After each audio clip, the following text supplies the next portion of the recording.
নমস্কার। মহিষকুড়ার উপকথা থেকে আমাদের পড়াশোনা চলছে। আগের ভিডিওতে আমরা দেখেছিলাম যে আশফাক একটি মোষ নিয়ে জঙ্গলের পথ দিয়ে, আসলে জঙ্গলের এমন পথ যে পথে কোনো পথ নেই, কারণ সেখানে বহু মানুষের যাতায়াত হয় না। সারা দিন ধরে সেই জঙ্গলের মধ্যে দিয়ে যাতায়াত করলেও অপর প্রান্ত থেকে আরেকজন মানুষের সঙ্গে দেখা হবার সম্ভাবনাও না থাকতে পারে, এরকম জঙ্গলের পথ। ইতিউতি চেনা পরিচিত গাছ দেখে দেখে, বিশেষ রকমের গাছ বা বিশেষ রকমের পরিস্থিতি দেখে দেখে তাদেরকে রাস্তা চিনতে হয়। অত মানুষ যাতায়াত করে না যে জঙ্গলের মধ্যে পায়ে পায়ে রাস্তা গড়ে উঠেছে, তবুও তারা জঙ্গলের ভেতর দিয়ে যাতায়াত করে তাদের অভিজ্ঞতা নির্মিত রাস্তার উপর নির্ভর করে। মাঝে মাঝে ভুল হয়ে যায় সেই রাস্তা। আশফাক চলেছে এই জঙ্গল পেরিয়ে, বড় রাস্তায় উঠবে এবং তারপর সেখান থেকে সে ওষুধের দোকানে যাবে, তার মালিকের জন্য ওষুধ কিনবে। জঙ্গলের মধ্যে চলতে চলতে আশফাকের মধ্যে কখন একটা মহিষ সত্তা জেগে উঠছে। একটা বুনো মোষ সে নিজেই, এই ভেবে তার নিঃশ্বাস গরম হয়ে ফোঁস ফোঁস করতে লাগলো। সে প্রাণপণে ডেকে উঠল, এত দূর অব্দি আমরা পড়েছিলাম। জাফরুল্লাহ ব্যাপারীর খামারে এখন সকাল হচ্ছে, আর উঁচু দাড়িঘরের খড়ের ছাদের ওদিকে আকাশে এখনো কোনো রং থাকে, তবে এদিক থেকে তা দেখা যাচ্ছে না। এদিকে বড়জোর এক ফালি ধারে মরচে ধরা কালো মেঘ দেখা যাচ্ছে। দাড়িঘরটা ক্রমশ দর্শনীয় হয়ে উঠেছে। খড়ের চালই এখন যেন তা আগের চাইতে পুরু। আগে ধারার বেড়া ছিল, এখন কাঠের মসৃণ দেয়াল, যার বাইরেটা সবুজ আর ভেতরটা উজ্জ্বল সাদা রং করা। শুধু তাই নয়, এখন ওটা যেন একটা পৃথক বাড়ি হয়ে উঠেছে। আগেকার চাইতে লম্বা হয়েছে ছাদ, আর তার নিচে পাশাপাশি তিনখানা ঘর। ঘরের সামনে টানা বারান্দা, মেঝেও কাঠের, মোটা মোটা কাঠের গুঁড়ি, তার উপরে কাঠের মেঝে। এরকম না করেই বা উপায় কি? এ অঞ্চলে শহরের সাহেবরা এলে এই ঘরের টানেই তো মহিষকুড়ায় আসে, থাকেও দু একদিন করে। আগেও আসতো, এখন বেড়েছে। এমন হয় যে মনে হবে যেন শহরের কোর্ট বসে। এটাই চাউটিয়ার মত। চাউটিয়া, যে নাকি দু একবার শহরের কোর্ট পর্যন্ত গিয়েছে, আরও ফুর্তি হয়। ফুর্তি তখনই বেশি হয় যখন কোনো সাহেব থাকতে থাকতে জাফরুল্লাহর কোনো শালা সম্বন্ধী আসে, বিশেষ করে মেজ বিবির দরুন শালা। তার নিজেরই করাত কল একটা আছে। সেই যেবার সেই ম্যাজিস্টরকে হরিণের মাংস খাইয়েছিল।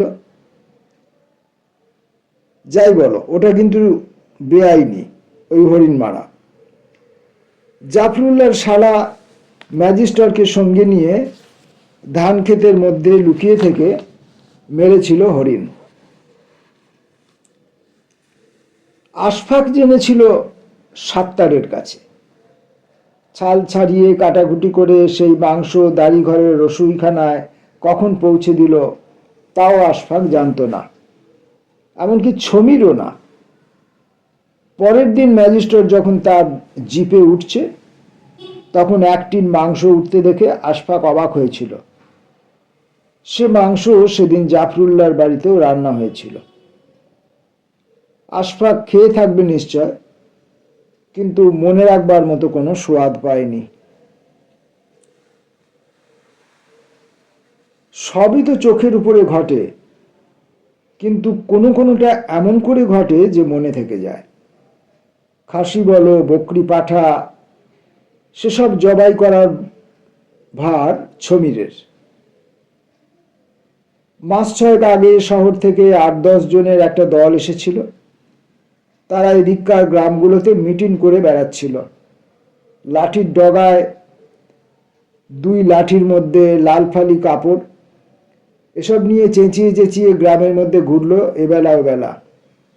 কি কাণ্ড!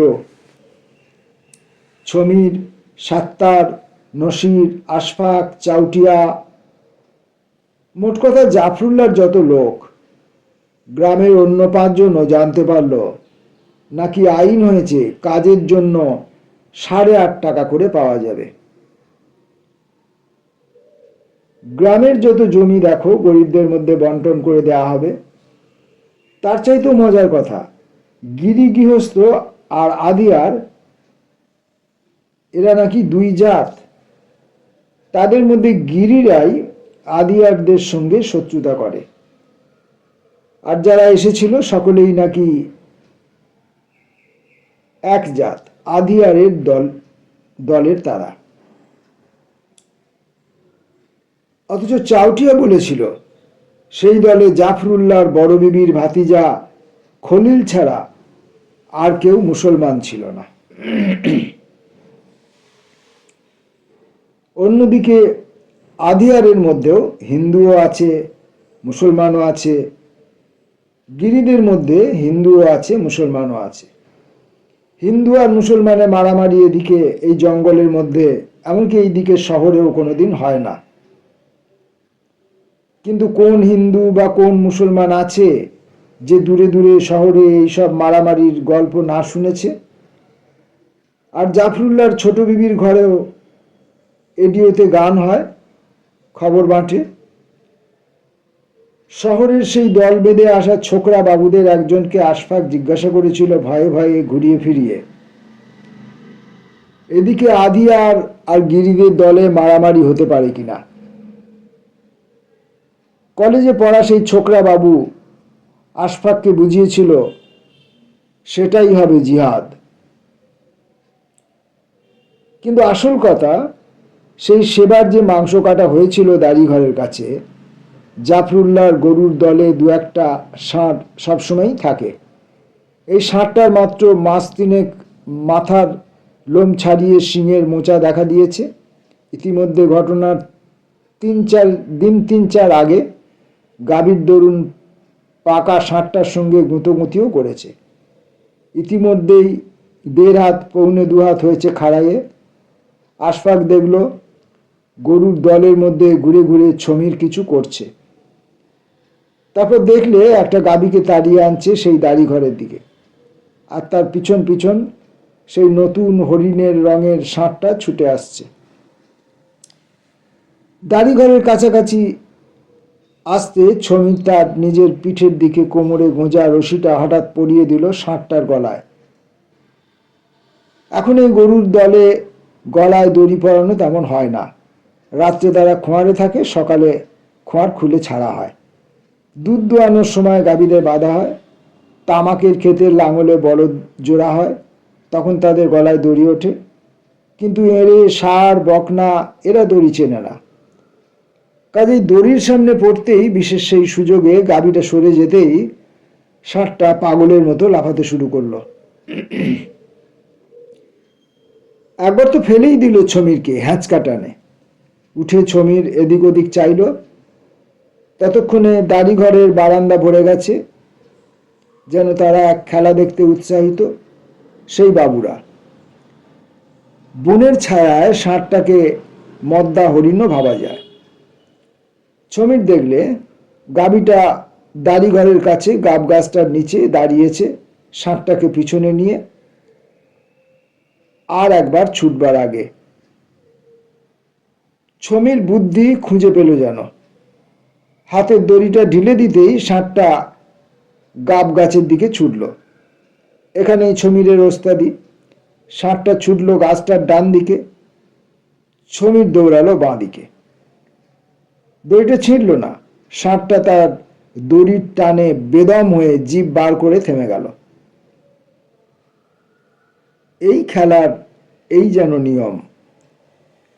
ছমির দড়ি হাতে দৌড়ে গাছটাকে ঘুরে এলো। ততক্ষণে গাভীটা পালিয়েছে। ষাঁড়টা গাছের গায়ে গলার দড়িতে বাঁধা বাঁধা পড়েছে। এইবার ছমির আরো ওস্তাদি দেখালো। ষাঁড়টা বুঝতে না বুঝতে তার হাতের দড়িটায় ষাঁড়টার পিছনের পা দুটোকে পাকিয়ে নিয়ে গাছের গোড়ায় বেঁধে দিল। আশফাক ভেবেছিল, এতক্ষণে বোঝা যাচ্ছে এটা ছমিরের সেই কাজই, ষাঁড়টাকে খাসি করবে। এখন সময় নয়, ওটা শীতকালে হয়। একটু অবাক লাগলো আশফাকের। তারপর সে স্থির করলো শহরের বাবুরা দেখতে চেয়েছে হয়তো, এটা খুব মজার ব্যাপারের মতো এখানকার লোকেদেরও টানে। আর এটা হয়তো ছমিরের নতুন কায়দা। এ কাজে অন্য সময়ে পায়ে দড়ি বেঁধে সেই পা বাঁশ দিয়ে মাটিতে চেপে ধরে রাখার জন্য আরো দু একজন লোক লাগে।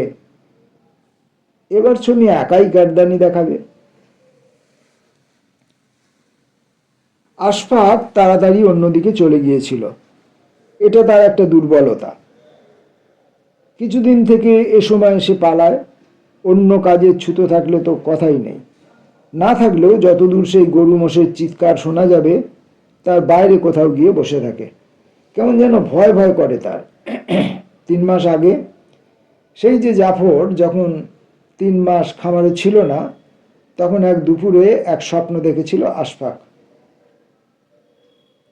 যেন সে নিজেই একটা এঁড়ের মোষ। ছমির তার হাত পা বেঁধেছে, বাঁশ দিয়ে ভুঁইয়ে চেপে ধরেছে, আর তার সেই বিশেষ ছুরি নিয়ে তার দিকেই এগিয়ে আসছে।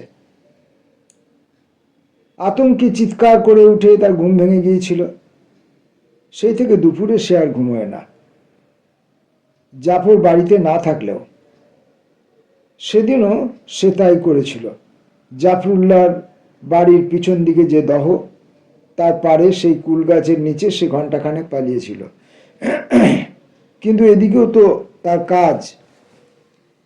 বাবুদের মধ্যে যারা দহে নেমে স্নান করবে না, তাদের জন্য জল জোগাতে হবে বাঁকে করে জল বয়ে বয়ে। প্রথম বাঁক জল নিয়ে এসে একেবারে অবাক হয়েছিল সে। গাব গাছের একটা মোটা নিচু ডাল ছিল, তা থেকে একটা হরিণ যেন ঝুলছে। পিছনের পা দুটো ডালের গায়ে, মাথাটা মাটির কাছে। এগিয়ে এসে বুঝেছিল এটা সেই ষাঁড়টাই, চামড়া ঝুলছে, ছুলছে ছমির।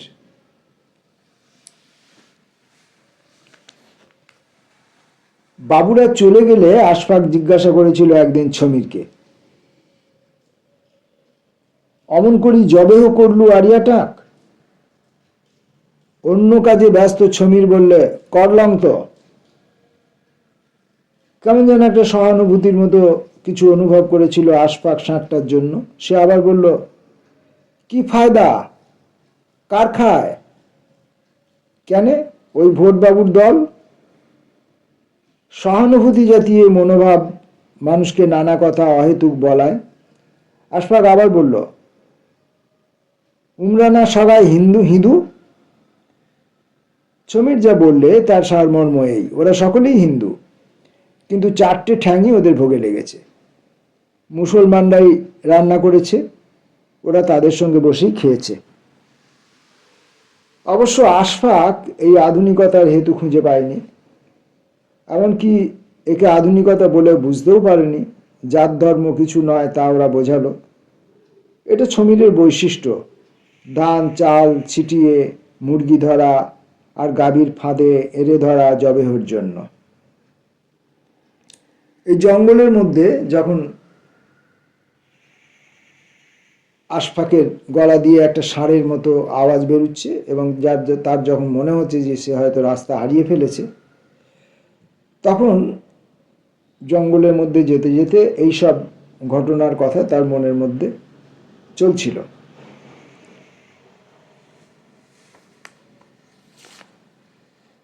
মৃদু মৃদু মৃদু হাঁপাচ্ছে আশফাকের বুকের মধ্যে। আশফাক উঁকি ঝুঁকি দিয়ে বলদগুলোর পিঠের উপর দিয়ে দিনের আলোর খোঁজ করছিল। আলো দেখলেই সে আড়মোড়া ভেঙে উঠে বসল যেন ঘুম থেকে। আর এই কেরদানি ব্যর্থ হলো, কারণ কেউ দেখল না। ছমির পর্যন্ত ধারে কাছে ছিল না। আসলে সে আদৌ ঘুমায়নি, বরং তার রাত্রির আশ্রয় এই বলদের ঘরে সে ভোর ভোর সময়ে এসে ঢুকেছে। যাই হোক, কোনো রকমে সে জঙ্গল থেকে, রাস্তা হারিয়ে ফেলা জঙ্গল থেকে সে এসে আবার ফিরে আসতে পেরেছে, এটুকু পড়ে যা মনে হলো। এই বড় চালা ঘরটায় জাফরুল্লাহ 6 জোড়া বাছাই করা বলদ থাকছে, আর এক পাশে একটা মাচায় আশফাক। তাকে উঠতে দেখে বলদগুলো উঠে দাঁড়ালো। গরু মোষ 2। রাত্রির জড়তা কাটিয়ে তারা মলমূত্র ত্যাগ করলো। বাষ্পে ঘরটা ভরে গেল, আর তার মধ্য দিয়ে মুখ বার করলো আশফাক। বছর 26-27 বয়স হবে, রোগা, লম্বাটে, হলুদ চেহারা, আর সকলের মতো কালো চেহারা নয়। চোখ দুটো টেরচা, উপরের পাতা দুটো বড় বলে মনে হয়। চিবুকে গোটা 10-15 চুল, তার দাড়ির কাজ করছে। সে যেন অবাক হয়েই চারদিকে চাইতে থাকলো। দাড়িঘরের একটা জানলা খোলা, তার সামনে ধান মাড়াইয়ের ঘাস চাঁচা মাটি, আর বাঁদিকে ধানের 2টো মড়াই, আর ডান দিকে বলদদের ঘর, যে ঘরে আশফাক শোয়। ধানের মড়াইয়ের পিছনে খড়ের মাঠ আকাশের গায়ে ঠেকেছে। মাঠের মাথায় শিমুল গাছের ডাগর ডালপালা, তার উপরে একটা পাখি বসে আছে ভোরের আকাশের মধ্যে। অত উঁচুতে পাখিটাকে ছোট দেখাচ্ছে। দাড়িঘরের বিপরীত দিকে ধান মাড়াই আকড়ার অন্য পারে টিনের দেওয়ালের, টিনের ছাদের সেই ঘর, যার এক পাশে তামাকের গুদাম, অন্যদিকে প্রকাণ্ড সেই সিন্দুক খাট, যার উপরে দুপুরে ঘুমায় জাফরুল্লাহ। বিস্মিতের মতো এই সব দেখতে থাকলো আশফাক। অথচ এমন অপরিচিতই বা কি? 7 বছর হলো 10 হতে 3 বাদ। এমন সময় খুব করে কাশলো কেউ যেন। আশফাক চমকে উঠে, কাছিম যেমন খোলায় গলা ঢুকিয়ে নেয় তেমন করে সরে গেল দরজা থেকে। জাফরুল্লাহ টিনের দেওয়ালের দিনমানের শোয়া বসার ঘরের দিকে চাইল সে। না, সেদিকে কোনো জানালা খোলা হয়নি, বরং ছমিরই আসছে আবার। তখন সে বুঝতে পারল সারা রাত ঘুমিয়ে এইমাত্র ওঠার যে অভিনয় করছিল সে নিজের কাছেই। দর্শক তো ছিল না, তার কোনো মানে হয় না। ছমির তো তাকে ফিরে আসতেই দেখছে। হায় হায়, সে যতই চেষ্টা করুক, ছমির নিশ্চয়ই মনে থাকবে আশফাক সন্ধ্যায় না ফিরে রাত শেষ করে ফিরেছে। ভোর ভোর রাতের সেই দৃশ্যটা মনে পড়ল। দাড়িঘর পর্যন্ত এসে সে তখন থমকে দাঁড়িয়েছে। এতক্ষণে সে কোন সাহসে এগিয়েছে তা যেন খুঁজেই পেল না। অন্ধকারের আড়াল ছিল বলেই বোধহয় সাহস। এগোবে না পিছবে ভাবছে সে। এমন সময় কে একজন অন্দরের দিক থেকে বেরিয়ে এলো, হাতে পাটকাঠির মশাল। আশফাক যেন আলোর অনিবার্য টানে এগিয়ে গিয়েছিল। কে? কায়? আশফাক। আশফাক? যে? যে না, আমি ছমির। ফিরলুতা? একটা অবসন্নতায় আশফাকের শরীর ঝিমঝিম করে উঠেছিল। টলতে টলতে সে বলদদের ঘরে গিয়ে ঢুকেছিল। এখন ছমির দাড়িঘরের বারান্দায় উঠে তামাক সাজতে বসলো। কি করবে এখন আশফাক? দিনের আলো স্পষ্ট হয়ে উঠছে। রোজ যেমন বলদগুলোকে খুলে নিয়ে বেরিয়ে পড়ে, তাই করবে। এতে আর সন্দেহ নেই, এবারেও ব্যাপারটা বোকামি হয়ে গিয়েছে। অথচ তখন সেটাকেই একমাত্র ঠিক বলে মনে হয়েছিল। আর এসবের জন্য সেই হাকিমবাবুই দায়ী। সরকারি কর্মচারী। রাজ বদলেছে। গল্পে শোনা সেই রানীর আমল তো ফিরবে না, তাই বলে সরকারি কর্মচারী তো সব বদলায় না, বিশেষ করে যার হাকিমের মতো পোশাক। সেই হাকিমই দায়ী। কিন্তু এই স্থির করলো আশফাক। জাফরুল্লাহর দাড়িঘরে সে বসেছিল তার দপ্তর বিছিয়ে। গ্রামের অনেক লোকই আসা যাওয়া করছিল, তাদের অনেক অভিযোগ কর্মচারীটি শুনছিল। কোনো কোনো সময় সে কাগজে কিছু লিখেও নিচ্ছিল।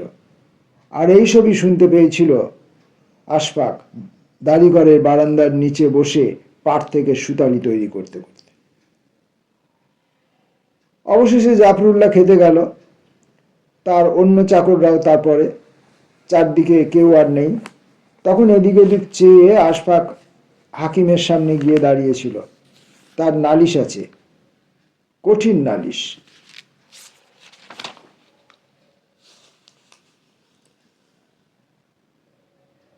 হাকিম বলল, কি চাও? যে আশফাক ঘরের আসবাব পর্যবেক্ষণ করলো যেন। কি দরকার তাই জিজ্ঞাসা করলাম। যে আশফাক ঘরের ছাদ পরীক্ষা করে দেখতে লাগলো। হাকিম চেয়ার থেকে উঠল। তখন তার বিশ্রামের সময়। সেই ঘরেই তার বিছানা পাতা, তাতে অবাক হওয়ার কিছু নেই। এদিকে 10খানা গায়ের মধ্যে ব্যাপারীর মতো ধনী কেউ নেই। টিনের ছাদ, কাঠের দেওয়াল, এমন দাড়িঘরই বা কার? হাকিম সোজা পিঠের চেয়ার থেকে উঠে ঢালু পিঠের এক চেয়ারে শুয়ে সিগারেট ধরালো। কিছুক্ষণ ধোঁয়া ছাড়লো, যেন ঘরে আর কেউ নেই। তারপর পাশ ফিরে আশফাককে দেখতে পেল। কি যাওনি? এখানেই চাকরি করো? যে কত টাকা পাও? খেতে পড়তে দেয়? বলি মাইনা টাইনা পাচ্ছ তো? না। না? না।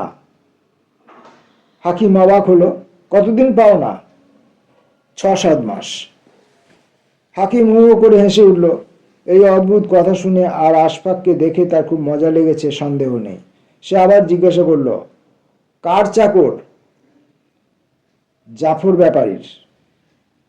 জাফর কি খুব ধনী? তার কি অনেক জমি? যে জি। বলতে বলতে আশফাকের মুখে তখন হাসি ফুটে উঠেছে। নিজের বুদ্ধিমত্তায় আশ্চর্যও কম হয়নি। সে ভেবে উঠতে পারল না এমন একটা নালিশ সে কি করে সাজিয়ে গুছিয়ে করতে পারল। কারণ হাকিমের সম্মুখে দাঁড়িয়ে তার নালিশের কতটুকু উচ্চারণ করেছিল আর কতটুকু চিন্তা করেছিল সেই হিসাব রাখার পক্ষে অনেক উত্তেজিত ছিল তার মন। বরং যা উচ্চারণ করেনি সেই কথাগুলোই স্পষ্ট করে বলেছে, এমন অনুভব করেছিল সে। নতুবা মাইনা কত, মাইনা সে পায় কি না, এসব কিছুই নয়। নালিশ হলো অব্যক্ত মনের কথা, অনেক কথা।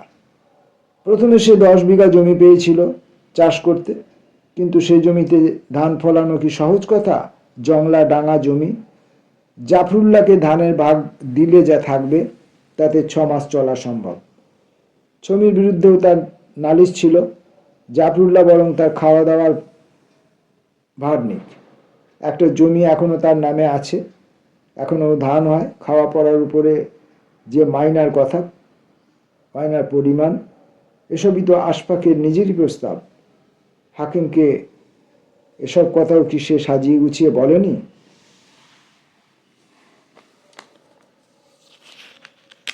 আজকে এই পর্যন্তই রইল, কারণ এর কন্টিনিউটি চলতে থাকবে। ততক্ষণে আমাদের ভিডিও বড় হয়ে যাবে। আসবো পরের ভিডিওতে। নমস্কার।